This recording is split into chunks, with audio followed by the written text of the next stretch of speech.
I'm an attorney licensed to practice in Wisconsin.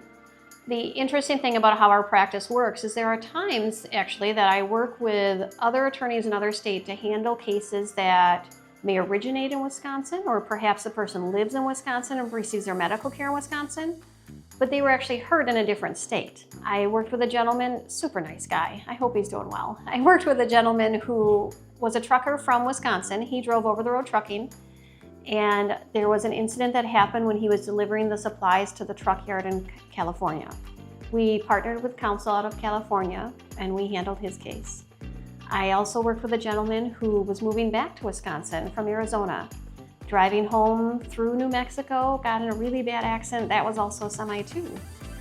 And we were able to partner with counsel from New Mexico to handle that case. I just had the different circumstance, and these cases often involve over-the-road truckers because the trucks are traveling from state to state. I recently handled a case where a gentleman lived in Georgia, but he did a lot of work in Wisconsin. So when he was up in Wisconsin for his job, he was involved in a crash with a semi-truck as well. And there's an attorney in Florida who he hired, and that attorney reached out to me to handle all the Wisconsin aspects.